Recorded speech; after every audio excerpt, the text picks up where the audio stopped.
You are now entering the Rawrrzone.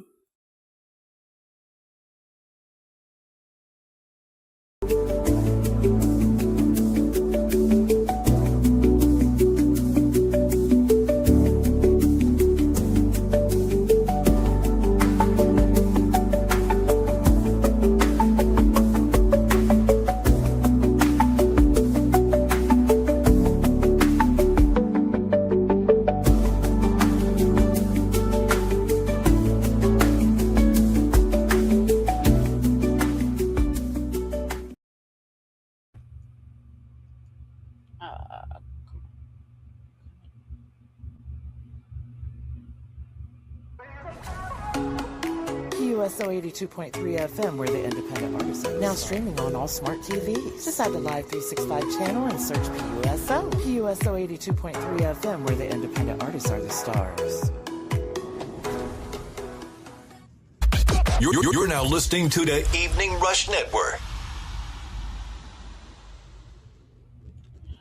All right. What's up, world?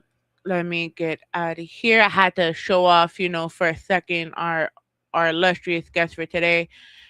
If we lucky, guys, you could catch the Rawrrzone mix on Boost 82.3 FM and the Evening Rush Radio Network next Wednesday and, of course, next Friday.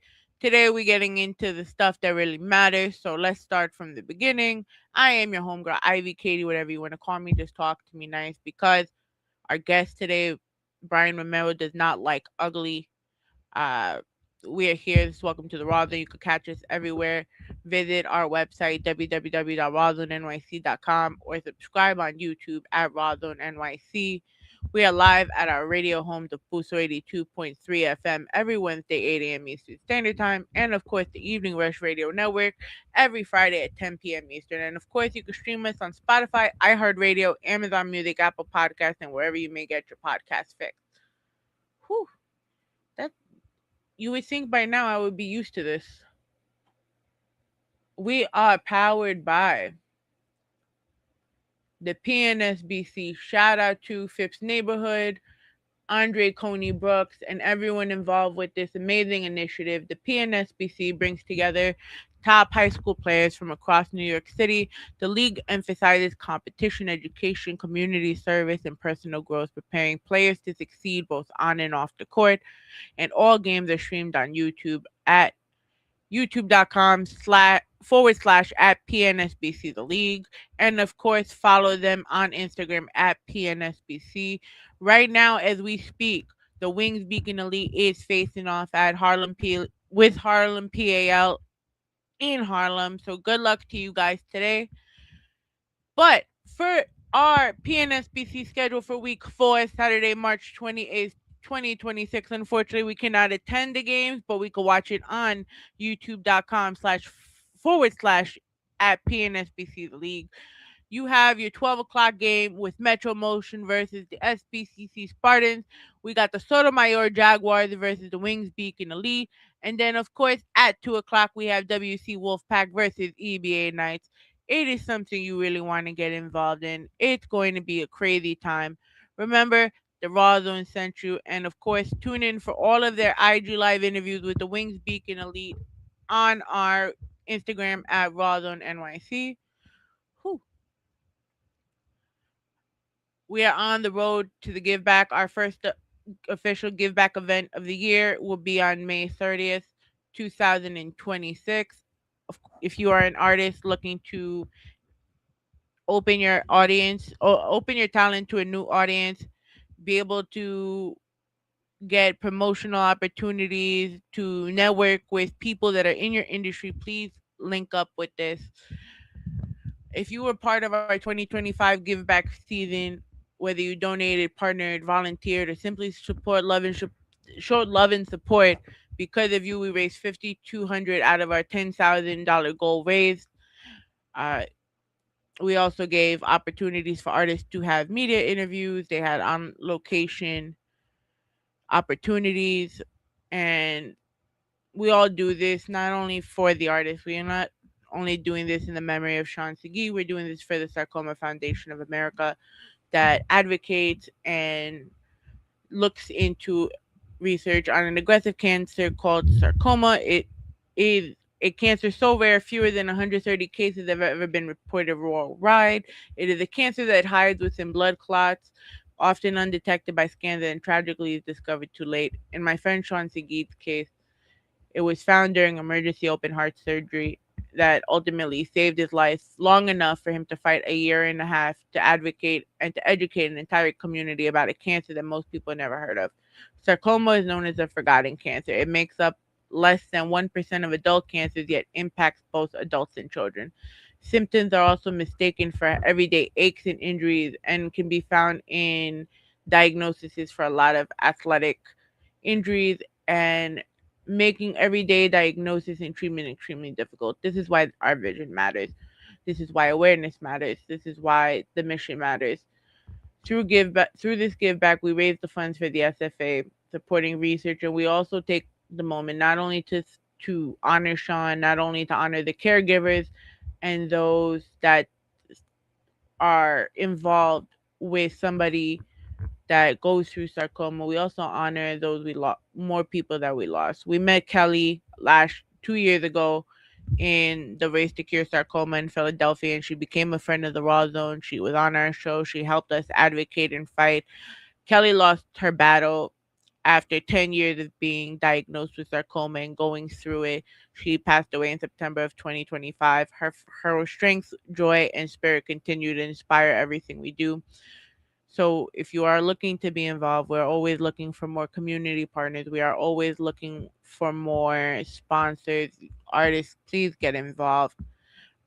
Shout out to Singer Hall for being our official home for the Road to the Give Back. They are a staple in the Woodside, Sunnyside community. So please go support them. They just celebrated 8 years. Shout out to Alex and the team there. So before I do my normal spiel of an intro, I want to play this video I found of our guest.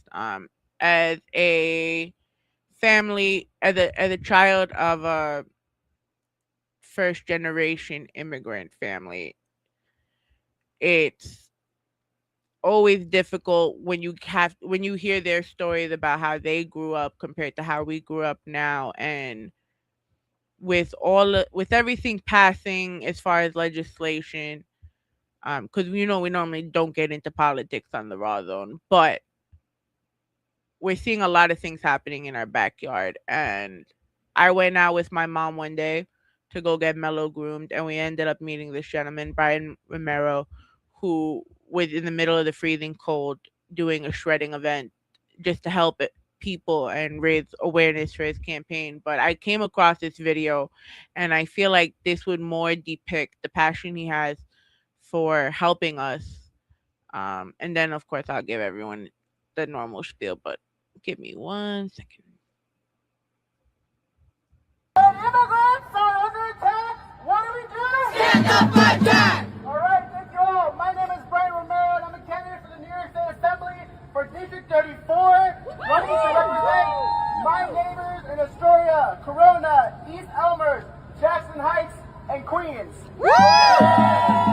Thank you so much to the Democratic Socialists of America, to JFRED, to UAW, to Make the Road New York for being here today. I just came from petitioning in Jackson Heights, and let me tell you what we are experiencing on the doors. Fear. Fear. I've been petitioning across Astoria, across Corona, Woodside, all these neighborhoods. In this district, we are one of the most immigrant-rich communities across our country. My neighbors, working families, children, moms, siblings, grandparents, they are afraid. Shame! And that is a shame, and it is on purpose. It is the role of fascism to make our communities afraid, to take from them, to surveil them, to kill them. That is what we are talking about here. We are talking about protecting New Yorkers from being attacked. And when we under attack, we gotta fight back. That's right, we gotta fight back. So we are here to demand a simple thing. If the governor governor is going to continue to talk about her immigrant heritage Then we don't need to and vote. talk about the Statue of Liberty, Come on. then she should do something about that. That's right. Because we are tired of immigrant communities being used as pawns That's in right. her electoral project to just elect herself and back Come her on. rich donors. That's all. That's all she does. But in reality, she Come is on. the only one getting in the way of us putting a barrier between our immigrant neighbors and ICE.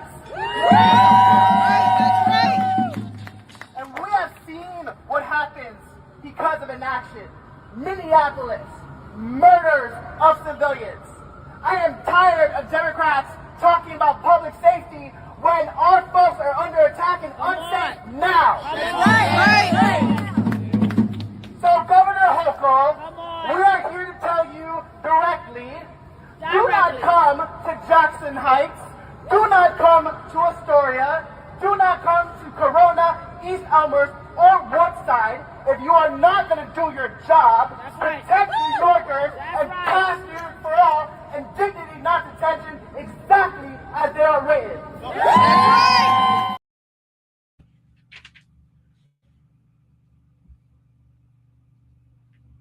Our guest tonight, from growing up right here in Queens to working behind the scenes, Brian Romero, the candidate for New York State Assembly District 34, representing Astoria, Corona, East Elmhurst, Jackson Heights, and Woodside, had built his career around advocating for working class families, immigrant communities, and equitable access to housing, healthcare, and transportation. From a deputy director role, he's now stepping forward to lead with a platform focused on affordability, tenant protections, universal healthcare, and making New York safe for everyone. I need everyone to get their biggest Rawrrzone hello for Brian Romero.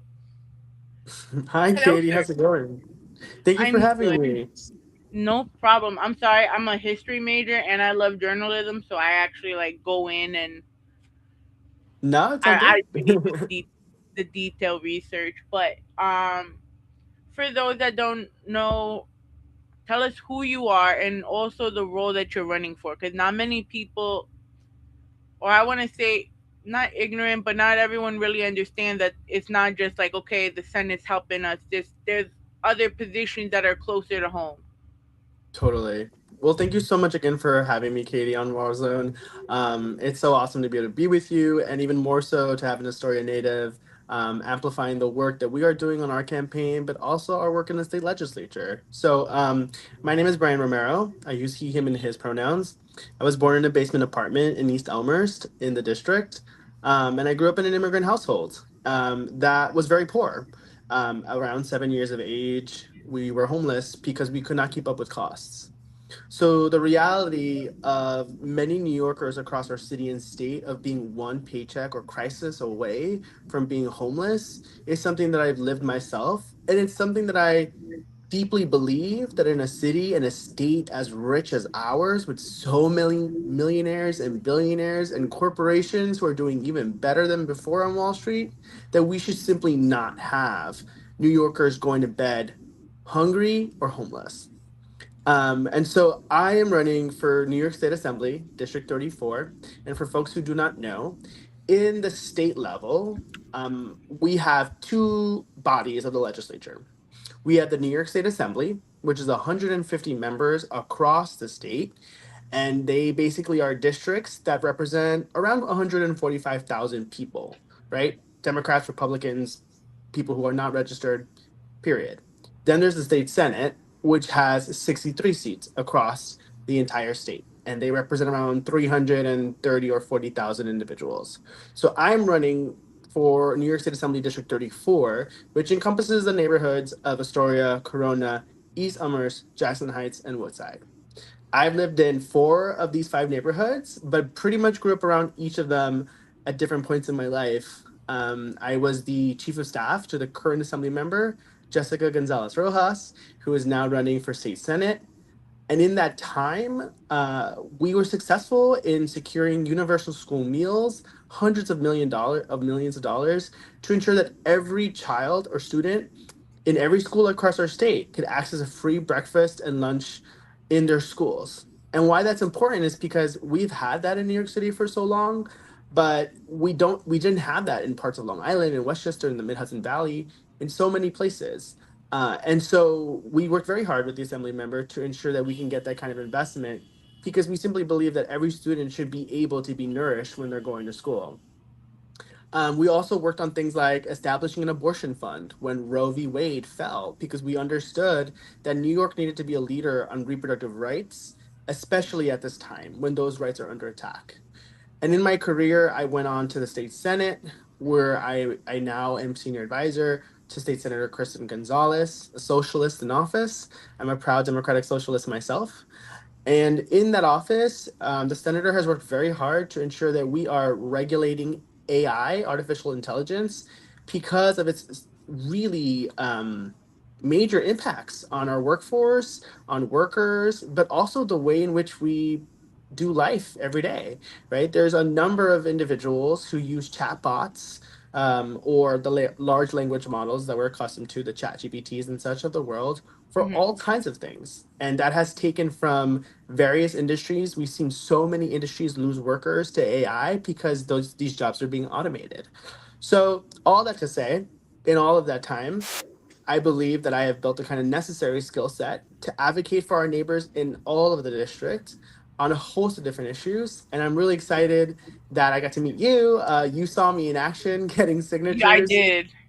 from our neighbors. And that is really the first step. And I think that that's important. I know that you don't have sometimes political folks on, but just so folks understand, when somebody has declared themselves as a candidate, they have to get 500 signatures for a state assembly race, from registered Democrats in the district that they are running in order to qualify and just get on the ballot. That's step number one. So that's what you saw me doing, talking to our neighbors and making sure that we are educating them about this process so that they understand it, but So also did we talking to get them. the 500 signatures already? Yeah, we're past our goal at this point. Yes. Yeah, we're pretty much past 1,000 at this point. But it's always good, to get like 3 times more the minimum, just in case the signatures get challenged or anything. But also because it's an opportunity, like you and I had, to meet new neighbors and new folks who may or may not know about the political process, and educate them a little bit, hear a little bit about what they care about, get that kind of data so that we can hopefully come back around, talk to them about why we are running our platform and why we want them to come out and vote for us.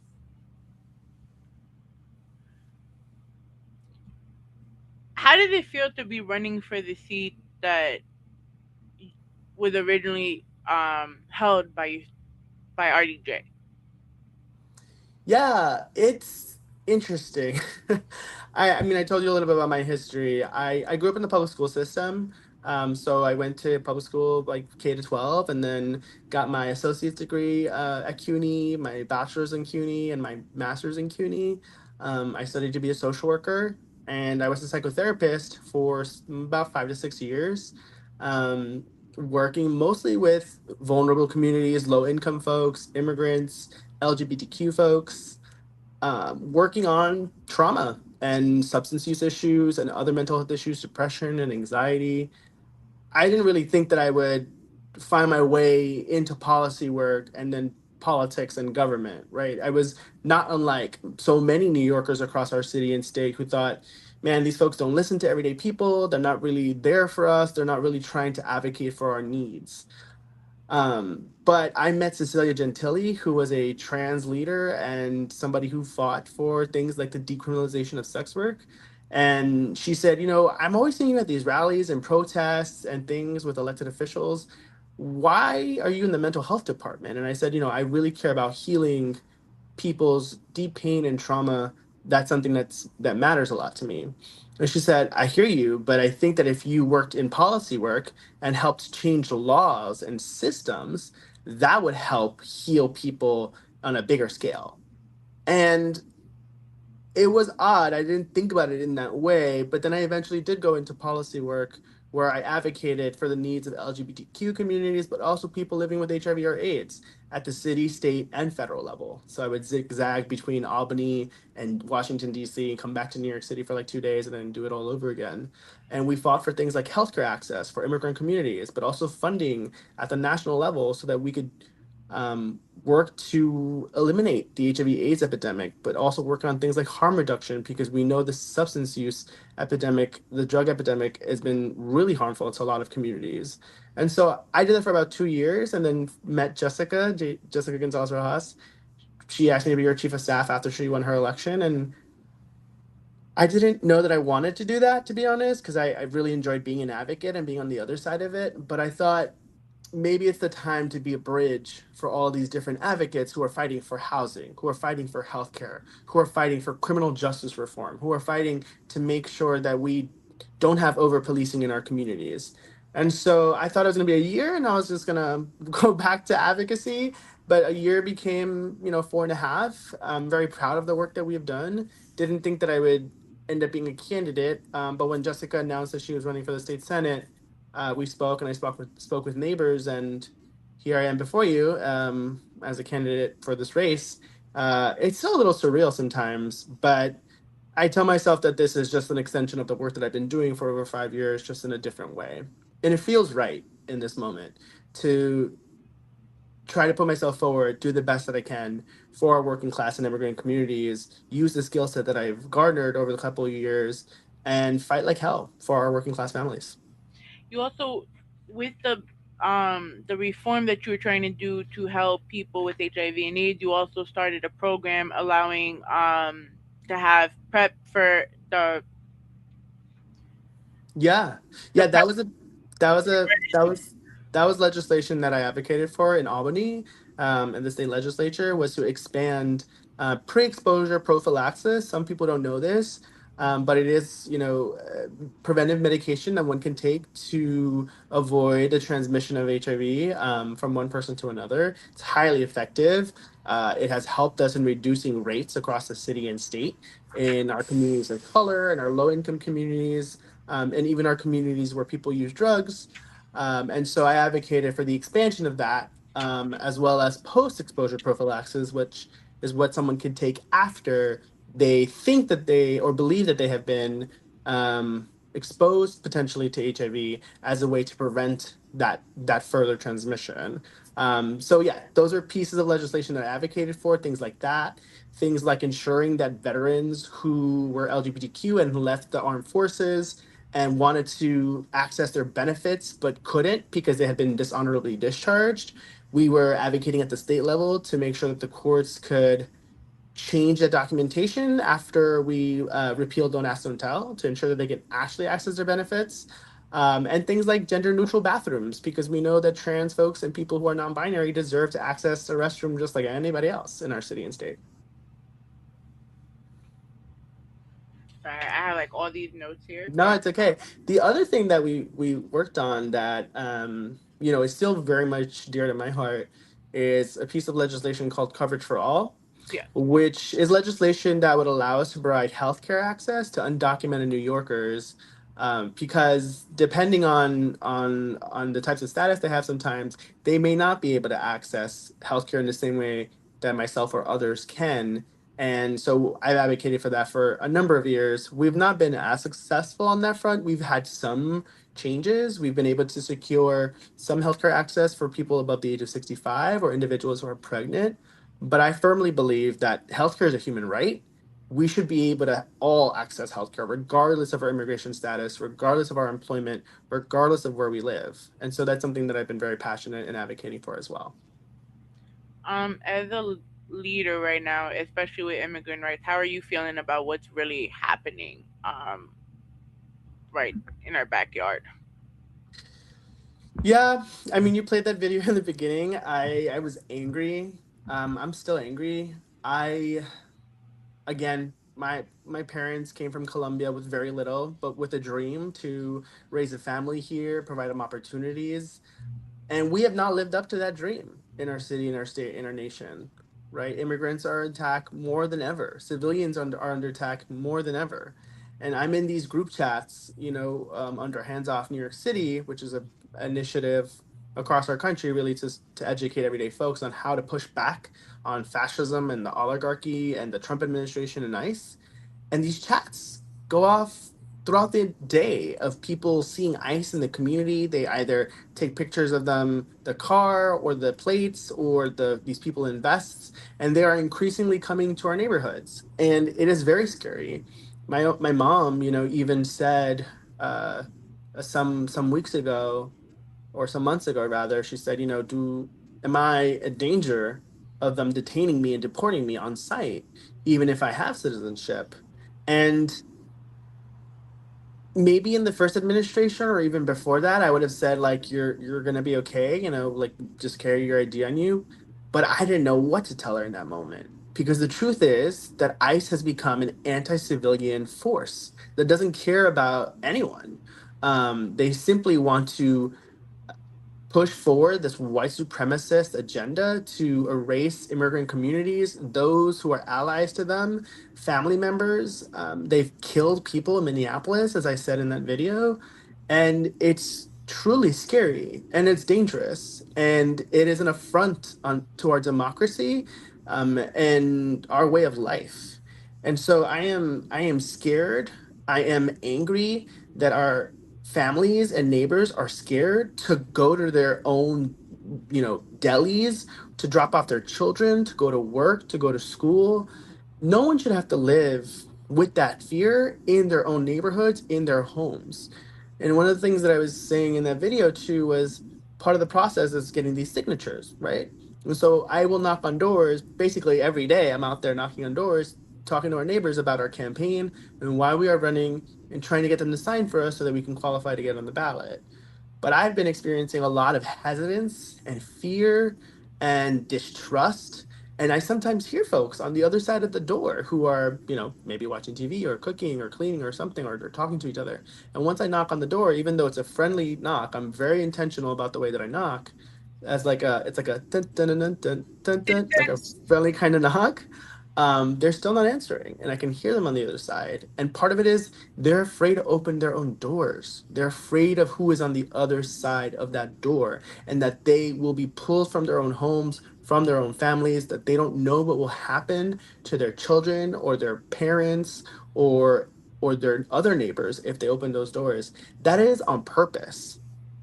Fascism and oligarchy, this administration is purposely trying to make our communities afraid, communities of color, immigrant communities, low income communities. They're trying to make us afraid to not engage in the political process because they know that if they can make us afraid, if they could reduce our political activity, if they could cause us to stay in our homes and not engage and not organize and not push back, that fascism will continue to pervade the country, sink deeper and deeper, and make us all unsafe while the millionaire and billionaire class continue to get richer and richer as all of us struggle. And so I am deeply afraid for them. I'm angry. I am disappointed in our Democratic leadership at the national level that have just not done enough to push back on ICE and to push back on the Trump regime. And that's all of our national leaders, from the Senate leaders to the House leaders. They need to do more to protect our communities from ICE. But in that interim, it is really important to elect progressive, leftist, socialist members to state legislatures who can serve as a firewall or a barrier between the worst of the federal government and this oligarchy and this fascism and our neighbors who we care deeply about. What can we do, right? Because, I mean, being from Astoria, being from like our area and being in our district, you know how everyone is like the Mm-hmm. text messages, the hood landline, like, yo, don't go to Yep. this area. Mm-hmm. What more can we do, not only just as assemblymen and person in media, but us as individuals that kind of help people, one, not feel afraid to walk out that door. Yeah. But if you're gonna get stuck in a situation where ICE does approach you, because a lot of people sometimes don't know what to do, and then they end up in worse Mm-hmm. situations. Yeah. Yeah. I wish I can tell people to not feel afraid, but the truth is it's really scary. But there are things we can do, right? I would really encourage folk to look up Hands Off New York City. Just type it into Google. No ChatGPT, right? We gotta get rid of ChatGPT. But looking at that, looking for those resources, the know your rights information, right? It's really important that all of us as everyday folks, as an electorate, are more educated about what our rights are, as folks, residents in the state, citizens or non-citizens, as we walk the streets, whether it's going to school, going to a hospital, going to a church, whatever the case is. Those trainings are happening a lot across our city and state. Nonprofits are providing them, different groups like Indivisible Jackson Heights, and Indivisible Western Queens, and other groups in Astoria, groups like COV and groups like DSA and the Working Families Party are providing these trainings on an ongoing basis. So what I would say is anything that we do is valuable, but do something, right? Even if it's just educating yourself about your own rights as you go to work, as you go to school, whatever the case is really valuable, because I firmly believe that each time we exercise our knowledge and our rights and push back on this tyranny, the more we are pushing back on them and saying we will not stand by and just let you do anything to us. And so that's the first step, is to really educate yourselves, try to take those trainings, try to learn more and read more about what your rights are. And then there are other opportunities where you can plug into very neighborhood specific groups and learn how to organize, whether that's learning rapid response or learning ICE Watch, right? How to detect if someone is an ICE agent or not, or if they're just a NYPD officer, or if they're a transit cop, or whatever the case is. And then from there, figuring out what else feels right for you, right? I think everybody is gonna have to determine how we engage based also on our own identities, right? So I have citizenship. It doesn't mean that ICE won't harm me in some way. That's a reality. But I think my ability to say I am gonna go out there and see if that car is ICE, or has a license plate that I should be tracking in the chats, is maybe different from how other people are going to engage. But I think that we all need to be doing our best, even sharing that information when you see it. Like, we all scroll sometimes through IG. If you see information about knowing your rights, whether it's Hands Off New York City or DSA or the Working Families Party or Make the Road New York or these other groups, share it, repost it. That's a small thing that we can do, but it's always important to share that kind of information. And then, right now in the state legislature, the governor and our state legislature, the assembly members and the senators, are negotiating the budget. And part of the negotiations actually are immigrant protections. And they're negotiating right now how far they're going to go in terms of protections. And I think that every one of us should be picking up the phone, calling the governor, Governor Kathy Hochul, but also our assembly member and our senator, and saying, pass New York for All. That is a bill that would make it so that ICE cannot collaborate with local law enforcement across our state.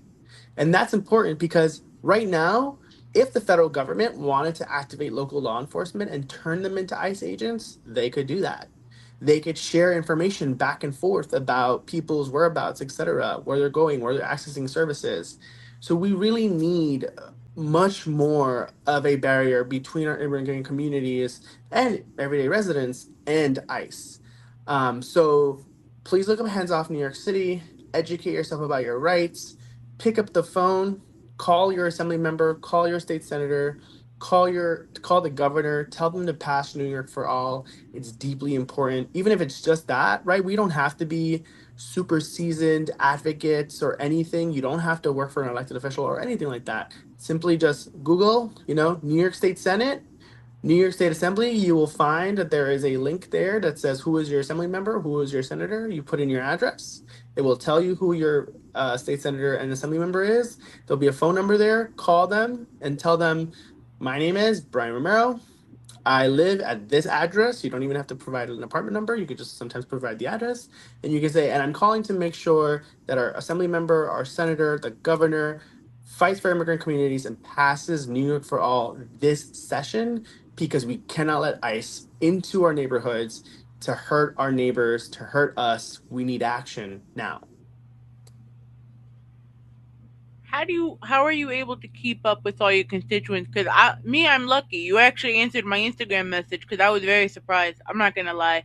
I would think someone that's as busy as you would have less time to, be able to actually talk to their constituents. Oh man, I will tell you something interesting. I think a lot of my friends and friends in politics think of me as a very extroverted person. I'm actually pretty introverted too. I Um, could never tell. you, I'm sorry. that's good, I guess. Fake it till you make it. But I will say, I think being deeply committed to running for office, to securing this election, to becoming the next assembly member of this district, to fight for our immigrant communities, to fight for our working families, to fight for our LGBTQ communities, has, I think, awoken in me a new stamina and ability to just get out there, listen to folks, understand where they're coming from, right? And not even so much talk, because I think so often we're so used to the elected officials who talk and talk and talk and talk. And even this, right, is going on for a while for enough for me. But I think it's really important for me to get on the doors, or like when I met you on the street, and just say, hey, this is who I am, this is what I'm doing. What's important to you? And sometimes people will say, we need more buses. We need more transit access. Or they'll say, what about these potholes? Or they'll say, like yesterday I saw someone in Astoria and he was like, what are we doing about these utilities? They're out of control. What can we do? And I said, the assembly has gotten behind a proposal to have a rate hike freeze for 2 years. That's a good thing, but we need the state senate and the governor to get behind those kinds of proposals. You got to call them and you got to tell them that that's important to you. And so, I kind of use my social work skills and my past life as a therapist to ask more questions. What is important to you? What are the things that you are thinking about these days? What weighs on you? Often people will say affordability, my rent, my groceries, childcare. Most New Yorkers spend over $20,000 in childcare. It's just not affordable. And that's why they're leaving our city and our state, because they can't raise a family here. And that's just not right. Um, so how do I keep up with them? I do the best that I can. I get out there after work, after I work a full day of 9 to 5, I get out there with my clipboard, with my literature. I'm listening to folks. We have awesome volunteers. We have amazing staff who are willing to work with us, and I'm listening door to door and 34 is our motto. That Um, is so cute. yeah, yeah. But I'm doing my best to just listen and be with folks. And as they're telling us we're worried about this, we're worried about that. If I can point to something on our platform, right, whether that's a true livable wage, 30 by 2030, social housing that's not at the whims of real estate developers, or fully funding permanent universal childcare, if I can connect to one of those issues in our campaign, that's great. But even if I'm just listening to what's weighing on them, what they're thinking about, that is incredibly valuable, I think. And I'm finding that in doing that, I'm getting more and more into it and building more of an energy for it. So you just stated one affordability is one of our biggest issues here in NYC. What Yeah. in your being in your going into your position, what will be your immediate solutions at least for working class families right now? Yeah, absolutely. Number one, most folks struggle with rent, struggle with paying their housing, right? And I think we absolutely need to build affordable housing, but I also think that we need to reimagine this conversation.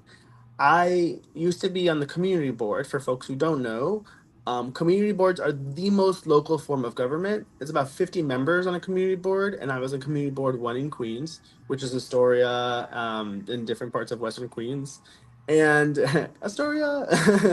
And one of the things that they're in charge of, as are your city council members, are what's called land use processes. And basically that just means that when real estate development want like real estate developers want to build condos or luxury apartments or whatever the case is, they have to go to the community board and say, hey, we want to put forward an application, we want to build these apartments, this is how much they're going to cost, et cetera, et cetera.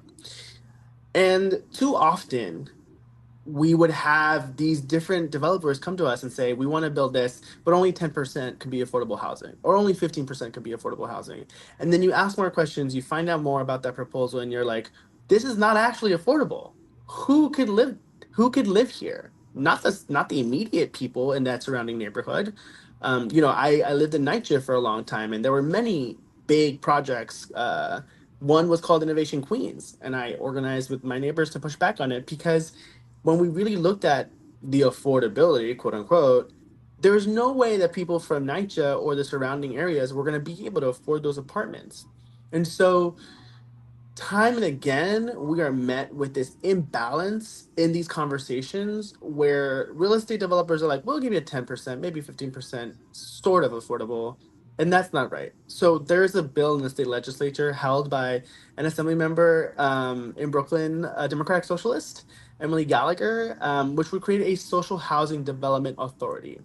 And basically what that would do is say, yes, we will build more housing, but we are going to center the voices of everyday tenants in that construction and in that development. And we're going to cap that rent at 25% of the overall income in the household, which is awesome, right? That follows the model of NYCHA or public housing, which is about 30%.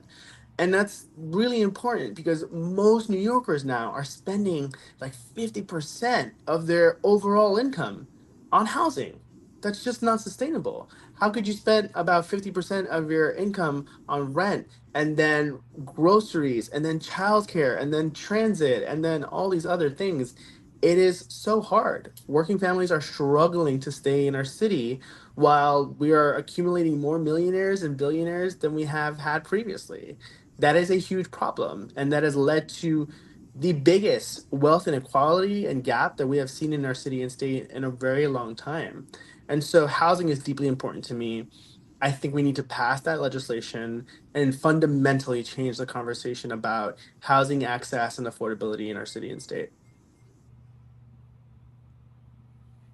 So I know a lot of people are going to hear me right now and be like, why am I asking about this? Because I am a partaker of, the cannabis industry, and I do support, the cannabis business, but I also see more so lately that with the more openings of these dispensaries and the the, the not legal stores, we're seeing a lot of later from the weed. We're seeing a lot of drug bags on our streets, and there's not a lot of cleaning being done. And I like Mm, we see about a month ago people are talking about the dog doo doo, but at the same time, yeah, that's real.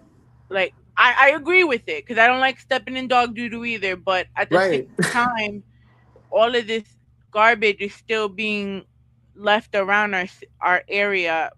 As assembly member, what can we do? Because my dog almost ate like somebody's needle, and I'm like, you better get Yeah, away from that. absolutely. Well, yeah, so a couple things there. You know, sanitation is mostly seen as a sort of city level responsibility, but I don't want to be the kind of candidate, nor do I plan on being the kind of assembly member that's going to say that's a city thing, that's a this thing, that's a that thing. For me, and as a social worker, if someone says, hey, I'm really concerned about these needles, I'm really concerned about this, not enough trash cans, not like what's happening with the dog poop, I think it's all important.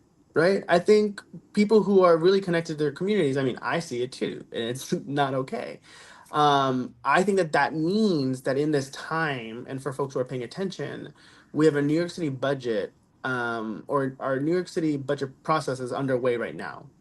And Zoran, Mayor Mamdani, is confronted with a big budget gap to plug in $5.4 billion, which makes it all the more important for us at the state level to tax the rich, to increase those taxes on those corporations on Wall Street that have been doing perfectly fine while jobs are being automated, workers are losing their jobs, and folks are leaving our state.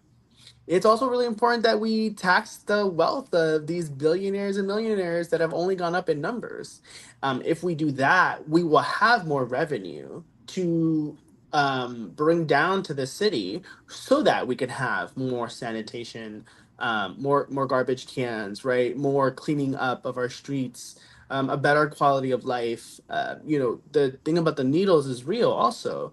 And we decriminalized syringes, I want to say 2 years ago, so in the state. That is important because if people are afraid, people who use drugs, right? And we know that people use drugs and they have for a long time. Um, but I think the question is not so much are they not going to? They will, right? We just know that to be true. But how can we ensure that they are doing so safely, right? Vis-a-vis harm reduction. So if folks are afraid to carry around needles, for example, then they're much more likely to drop it in the streets or, throw it wherever because they're trying to get rid of it and they're not trying to be criminalized as a result of carrying this.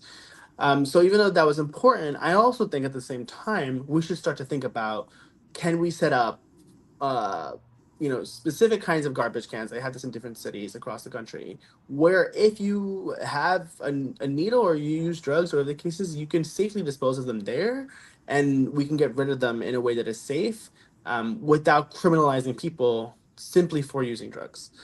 So I think that that's something that we need to think about too. But I think all of this is dollars. We're talking about needing resources in the city to do these things, which is all the more important that everyday folks, Astoria, right, in Western Queens, push their elected officials, their assembly members, and their senators to get behind these taxes on the ultra wealthy so we can have the resources necessary to make our streets cleaner, safer, and healthier.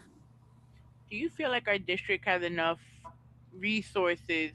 Because you did touch on substance abuse and overdose, being that you were a social worker. Um, as someone who lost three siblings to overdoses, I'm so it, sorry. thank you. Do you feel there is enough resources within our district that actually help? I think that for too long we have treated healthcare like a commodity or like something supplemental. It is a human right.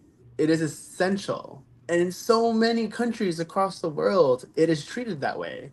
It is only in this capitalist nation where everything has to be attached to some sort of revenue or money or bottom line that we are treating it as extra. We absolutely need to pass things like single payer healthcare in New York State and across our country. The New York Health Act is one bill that would do that here in New York State. I fully support that. It would create a progressive income tax that would allow us to all get universal health care, regardless of wherever we live or employment status or anything like that. I think those are the kinds of things that we need to be thinking about. Right? We saw COVID decimated our communities, and so many folks died. I still, think about Unnecessarily. unnecessarily. Correct. I still think about this exhibit that I went to, like in Manhattan, of immigrant New Yorkers who died across the city from COVID, and that's because even though immigrant communities generate billions of dollars in revenue for the state, we still treat them as the other, right? We don't have comprehensive immigration reform. We don't have single payer healthcare access. We continue to stigmatize, as we were talking about before, people who have different health needs, whether it's people who use drugs who need safe and clean syringes, or whether it's people with mental health issues who need access to care if that's what they choose for themselves. And so I do think that our city and state needs more resources. We know that the more resourced communities are the safest communities for everybody involved.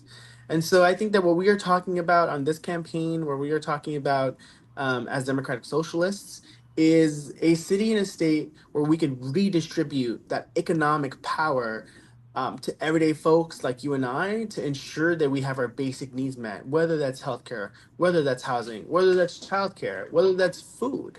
Food insecurity has increased in our state since COVID, if not more so. And it's really unfortunate that people are choosing to either pay their rent or have food for their families on the table, or are choosing to forego their insulin or other medical needs because we don't have the resources that we need, because we have a billionaire millionaire class that continue to frankly buy elected officials to continue to line up their own pockets, right? Think about the AI industry. Think about the tech oligarchs who are making more and more money as so many jobs and sectors are being automated and workers are losing their jobs, but they're making tons of money not caring about the impact on everyday folks. So I don't think that working people across our city and state and our country have enough resources. I think we absolutely need to increase those taxes on the ultra wealthy to redistribute that economic power and those resources. But fundamentally, we need to start thinking about all of this not simply as um, things that happen. There are political choices that our elected leaders at the national level, from the House leader to the Senate leader. These are choices that they have made to prioritize these powerful interests, these moneyed interests, over the needs of everyday folks. What changes do you want to see within our MTA and our public transit? Oh yeah. Well, I absolutely think that we need more buses. I know we've had this bus redesign, and that's been very frustrating to a lot of my neighbors. And the idea has been to make things more efficient and more expedient. But there are a lot of older adults who can't just simply walk a lot more to get to the next bus. And I think that we need to talk about what a fully funded MTA looks like on an ongoing basis, not just here and there whenever the governor's up for reelection or some other folks are. There's actually a ton of different sources of revenue for the MTA that are not codified. What I mean by that is, for example, there's an internet sales tax that every year we have to appropriate it. We have to redesignate it to the MTA. Instead, we should and that, by the way, is a gimmick from the Andrew Cuomo days, where he would use the budget of the MTA to hold things over legislators to sort of get them to support what he wanted in his budget. But public transit is a public good, and we all need it. I use the bus and the train all the time to get to work or to and from campaign things. And it's not just, again, it's not a commodity. It is an essential for New Yorkers across our city. And if it's an essential for New Yorkers across our city, then we should be fully funding it and not playing games with the sources of revenue for the MTA. We should just fully remit things like the internet sales tax and other things and have more transparency in our MTA budget so we can increase those buses, so we can make those trains faster, 6 minutes, at least. But there's too many New Yorkers who every day are so frustrated because their trains are running super late because the MTA still doesn't have the resources that we absolutely need. I'm one of them. Right, right. I think we've all taken those pictures of the signs with the wait being like 10, 15, 20 minutes, and we're like, might as well walk, right? Or the horrible, like, the moment it starts saying delay, you know it's over in New York It's City. over. Yeah, no, that's for sure sign. Do you think though, if they make it more transparent, will it also become more affordable for us? Because they just recently brought it up to an even $3. Yeah, yeah. I think again, this is why, and I go back to this because I think it's really important because everything that we're talking about, public transit, healthcare, housing, universal childcare, food, all of these are necessities. And forever, the right or even moderate Democrats have said, well, how are we going to pay for it? How are we going to pay for it? How are we going to pay for it? Well, if we could stop giving tax breaks for things like yachts, jets. I mean, we give tax breaks like that in New York State for these things that I don't have a yacht. I don't know anyone who does have a yacht. I don't know anyone who has a I got a helicopter toy or a yacht. jet. Like What was that? I got the little toy sailboat. Right, exactly. That's about as close as any of us are maybe getting to a yacht. But why do those folks get tax breaks for things like that when our small businesses are closing? And for folks who are in Astoria, right, like the Brass Owl is going to close. That is heartbreaking. But that is also the result of political choices that for so long are things like We give tax breaks for folks who own yachts and jets, but we can't even get commercial rent stabilization for our small businesses like the Brass Owl and others across Ditmars Boulevard who just want to stay in business and who are like, why am I paying on one side of this boulevard this amount of money and then the other side is a whole different amount of money? It's ridiculous. And our small businesses are really the backbone of our neighborhoods, and we should be doing more to protect them. And instead, we're seeing, the Amazons of the world and such just get wealthier and wealthier, or the Bezos of the world get wealthier. So that's something that's deeply important to me. I want to shout out my friend Letitia, one of my oldest friends of almost 20 something years, and damn, we're fucking old. I'm sorry, I didn't mean to curse, but I'm old. But she wanted me to Okay. touch on the mega casino that's coming to our Yeah. area. How do you feel about it, being that this is also something your predecessor is also currently supporting? Yeah. I do not support a casino. I think that putting more money into the billionaire class, like Steve Cohen and such, is not the route that we want to be going. If we want affordable housing, again, we have the Social Housing Development Authority bill that we should be passing. If we want more jobs, then we need to regulate AI, increase funding for employment services for people across the different points in their careers to support them in doing that. If we want to increase revenue, again, there's a host of bills that would generate revenue from increasing the corporate tax to transfer tax on stocks, or an heirs tax for when you like leave something to an heir that is like of a lot of wealth. There's just so many different options that we have, and I think that the myth of millionaire or billionaire or capital flight has been disproven so many times, right? All this like notion that, oh, they're going to leave the state then, and they're not going anywhere. They're not going to go anywhere. This is a financial capital of the world, and they're doing perfectly fine here. And yet, at the same time, we have folks who are struggling to make ends meet. So I do not support the casino. I think, union jobs, I'm all for it. Affordable housing, I'm all for it. Park space, I'm all for it. And we can push our elected officials to do more with the tools that we have to ensure that we have the revenue and the resources necessary to take care of our folks. Make the Road, which is one of your major endorsers, does support the casino, though. Doesn't it eventually become a conflict of interest as they support you? I think you'd have to ask them. I am proud to have gotten their endorsement. They have been working in immigrant communities for a long time, and working on things like making sure that our sex workers on Roosevelt Avenue are safe, our street vendors are safe, fighting for workers' rights, fighting for coverage for all, like I talked about, healthcare access for undocumented communities. Again, this is the result of a billionaire class that get to hire whomever they want for these projects and put forward this as an only option. And that's why taxing the rich is so essential, because we need to push back and fight back on this machine that continues to try to just exploit and extract wealth to a little bit, or not even so much wealth, extract resources from our community at their detriment. And I do think that that's why we need to push the governor and other state leaders to support increased taxes on wealth and the ultra rich. So we did talk about the issue, but let's talk a little bit about you, right? Did you Sure. ever did you ever think, because this is also a show about reflection. Mm, Uh, so while you're doing all these amazing things, did you ever think, as 7-year-old Brian, that you mm. would be making the difference that you're making right now? No. And to be honest, sometimes I'm not sure how much of a difference um, we make sometimes, to be honest. And I'm not saying that to say that this is not important. It is important to run for office. It is important to elect working class folks. At the same time,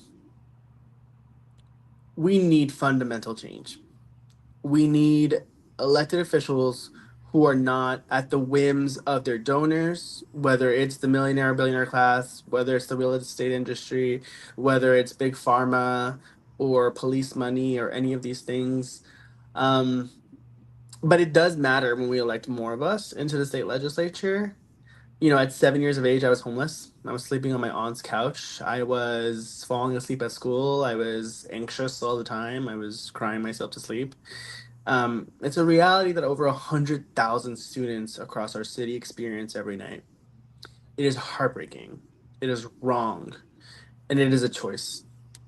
And no, I honestly remember not very much on a day-to-day basis around that time because it was so traumatic.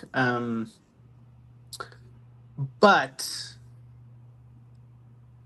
I want to use that history and that pain to turn it into something meaningful, to be able to take those sorts of stories um, that I've heard as a therapist, but even as a neighbor, to the halls of Albany and say, look, this isn't just me. This is everyday folks like, the family that I saw yesterday that were talking about how important it is for us to do more about ICE. It is about the gentleman that I met yesterday in Astoria, who was like, I need you guys to do more about these utilities. They're ridiculous. I'm paying so much for Con Ed. Like, who can keep up with this? Um, it is about everyday folks. And so I didn't think that I would be here. I am committed to this, and we're running a full race. And if folks have not signed a petition, please to sign a petition when you see our folks out there. And if you haven't visited our website, please visit it at www.brian, BRIAN, the number 4, and y.com. In case you can volunteer, join us on the doors, listen to your own neighbors, organize with us. It matters to elect more democratic socialists and leftists and working class champions to the legislature. And no, I didn't think I would be here, but I am here, and I am deeply committed to this work, and to doing the best that I can for our folks. What do you do to make sure you're good, especially since you are such a big advocate, being a social worker, being about mental health? It's not easy doing what you do. Oh, I have an awesome therapist. I see him about twice a month, virtually. That's really important to me. It's been a little bit hard to keep it up sometimes because the schedule can be so wild between a full-time job and campaigning. But I'm lucky to have a good therapist. I have a really supportive partner who is really awesome. A very cute dog who is very cuddly. No. Um, yeah, he's the best. Um, but I also have really amazing friends who are in politics and who, 1 minute we're talking about the elections and campaigns and stuff, but the next minute, like, we go out dancing. I love going out to the bars of Jackson Heights, the gay bars in Jackson Heights. It's kind of where I grew up, and I still go. I think sometimes people say, like, if you're running for office, should you still be going out? And I'm like, I am going to go out and dance because I need to take care of myself so I can get back out there and do the thing. And I plan to continue being that kind of a person. And hopefully I can get to the gym more regularly. But it's hard to do self care in this work, because it's always in your face, the need, the deep need, and the real issues that are confronting our neighbors. So it can be hard. I'm doing my best. Um, but yeah, going out every once in a while and shaking it off, I think has been helpful. What are some common misconceptions people will have about you? Huh. Uh, I don't know. I guess I'd have to ask people, but um, I'm an open book. I'm happy to have folks ask me about who I am, what I believe, what I think in. I think the misconception was what I said before, which is I think sometimes people think that all candidates are supposed to be super extroverted, like very high energy kind of people. At the end of the day, I may not be very good at it, but I do think that after a while, I need to just shut off, and just sort of like take care of myself. Whether that's like, honestly, I've been watching Game of Thrones, for the first time ever. That's been kind of nice. Although there are like real overlaps between those kingdoms and all those lords and some of what's happening these days. So that's, not that much of a What disconnection. what season are you on? I think I'm on 5 or 6. Okay, so okay. So I apologize for what happened after 6. I'm just saying that now. Uh oh no. Okay, I hope it's It's not in a um bad way, but it's just like, well, for me, it was the last season was just a letdown for me. no, really. Oh man, okay. Because I spent I spent the good entirety of that series not watching it. Because I didn't want to fall into the fad. And then my Mm, sorority sister, mm-hmm. she wouldn't leave me alone until I saw it. So I Mm. binged all 8 seasons in a matter of 2 weeks. This was while Wow. the 8th season was currently live. Mm-hmm. I was happy up until. Did you see the Red Wedding already? Wait, the Red Wedding. Yes, I did. That was wild. I was happy up until then, and then it started becoming lackluster for me. Interesting, yeah. It's it's got some ebbs and flows. And again, like sometimes I'm like, yes, Khaleesi, Queen of Dragons, love it, goals. But then we go back They to the shouldn't have killed oligarchs. Jason Momoa. What was that? They should. They should have kept. Like, I get it. Like, he did take advantage of her. We're gonna say that nicely because this is online. And we don't know if some people actually watch the show, so we're not trying to be complete spoilers. Oh, true. But you know, when she fell in love with him, though, from the Stockholm syndrome and everything down the Mm, line, you actually hmm. started rooting for them. Yeah, it's been a nice little disconnect, but yeah, sometimes it gets a little real. Survivors' rights, another thing that we need to do more about in Albany, actually. What? Not I'm sorry. not to Repeat that. bring I mean, like there's a lot of victims of sexual abuse or domestic violence. Yeah. I'm a survivor of domestic violence myself, and I think that there's more that we could do in Albany for survivors of violence. Not to bring it back immediately to the policy stuff, but it's a thing that continues to happen in the show that I'm like, this is like, Oh, it brings up a lot of things because it's realistic in the sense of it's happening now. oh yeah, yeah, yeah.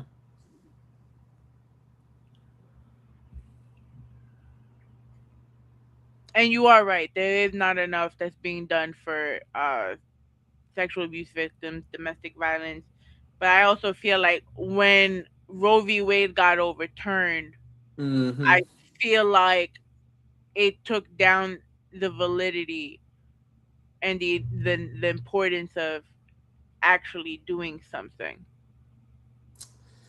I mean, it was a very violent thing that happened, right? To strike down Roe and the right to an abortion is incredibly violent. It robs people of their bodily autonomy. It says that we can be treated however we want, mostly femmes, women, and folks who can give birth. But yeah, that is something that Assembly Member Gonzalez Rojas, my previous boss, who's now running for Senate, worked a lot on most of her career, um, and she's really really taught me how to think about everything as a reproductive rights issue or an abortion rights issue. And again, something I'm hoping to support and do more of when I hopefully am so lucky to become elected as the next Assembly member. So, what is the next part of the process for you now that you got the votes or the signatures? I apologize. Yeah, yeah, no, thank you. I appreciate that's a good question. So now that we got the signatures, we will be dropping them off, I believe, on Monday to the Board of Elections and saying, here's all of our signatures. Um, I believe we qualify for this. They will review the things, and then we are officially confirmed that we will be showing up on the ballot around June. And then basically from April until June 23rd, we will be running a full field program where we are going to be knocking on doors. We're going to be out on the streets. We're going to be doing some phone banking. We might be doing some texting, etc. Maybe some TV interviews, etc.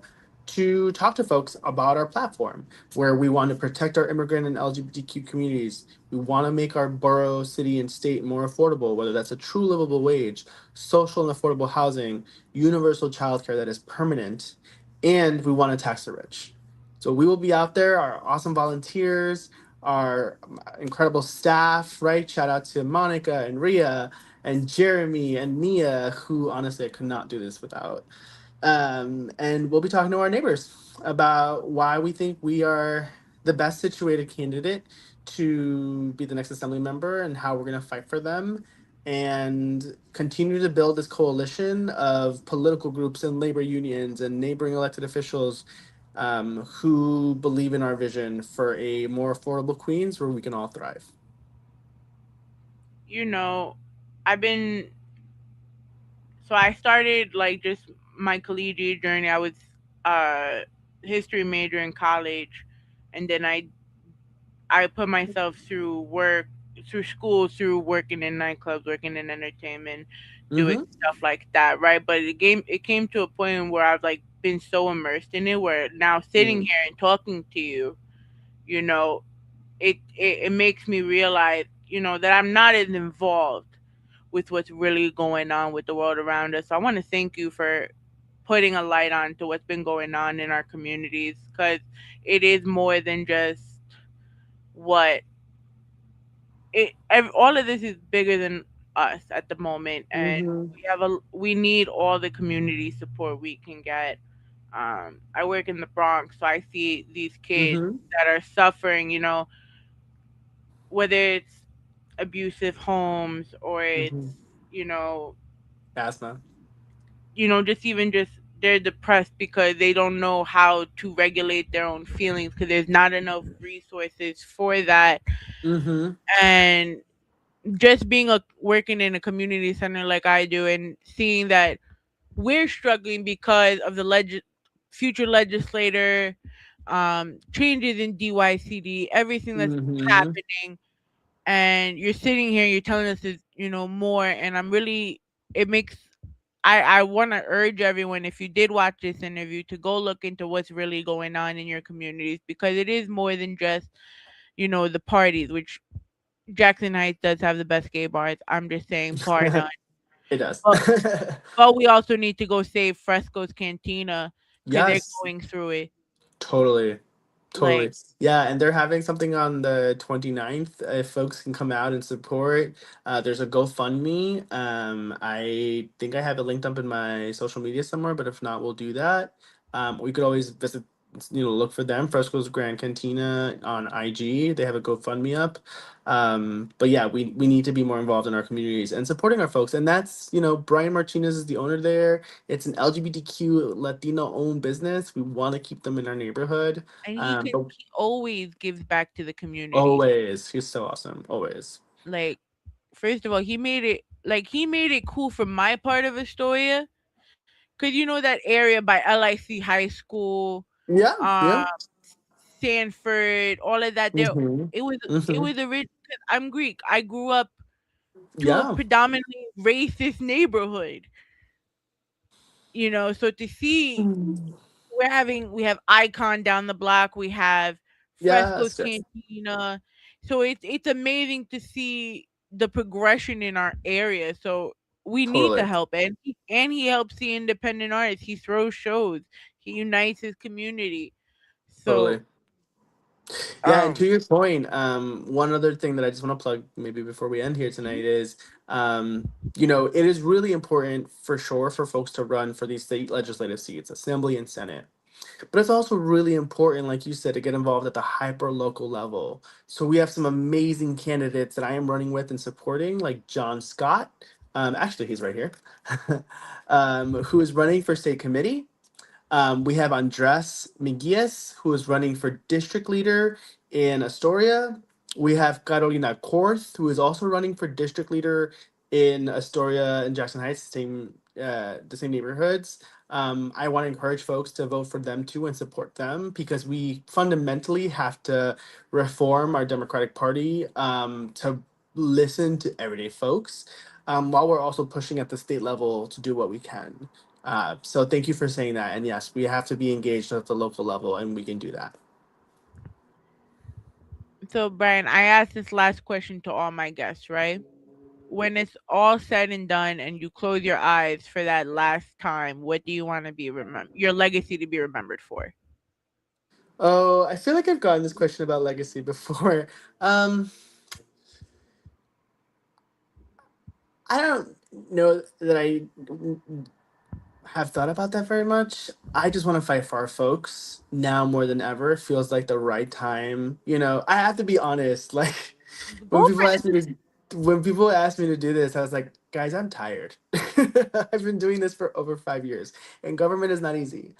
Um, and if ever there was a time to dig deep for whatever reserves of energy there are to do this and to fight hard, protect our communities, and deliver for them, now is that time. And if people do remember this campaign and hopefully if I'm elected, I want them to remember somebody who was dogged about making sure that we are fighting for our neighbors, all of them, all of us across our district.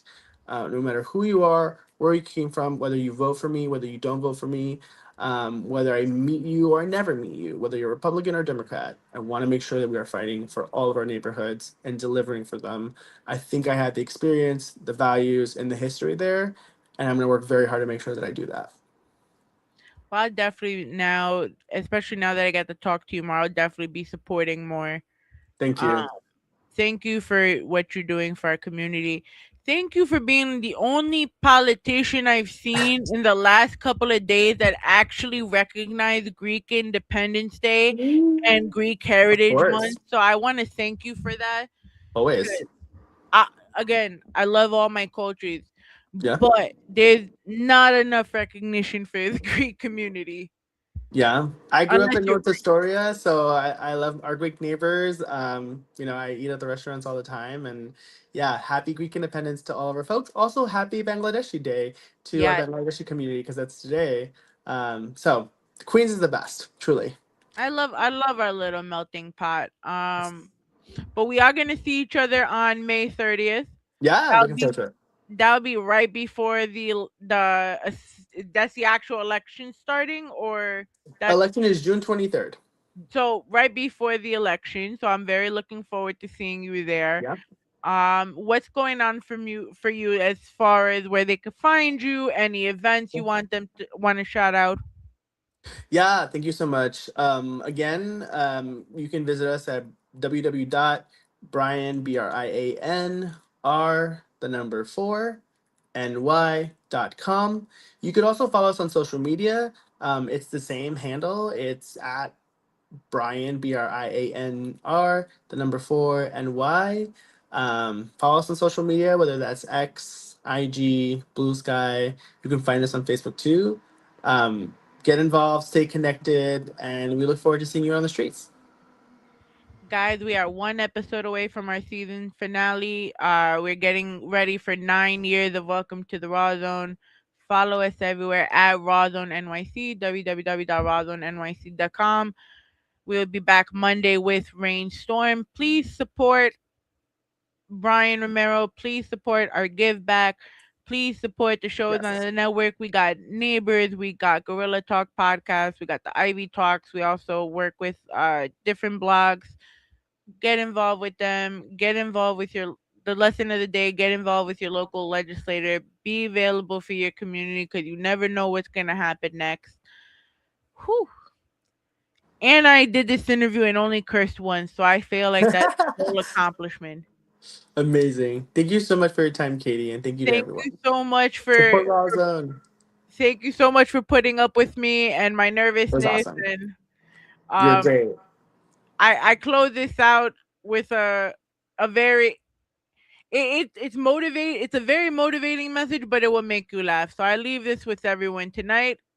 I've got one more thing to say, and it'll only take me a second. I've got 2 words that I want you all to remember. They're very important. And if I leave you with anything, I'm going to leave you with these 2 words.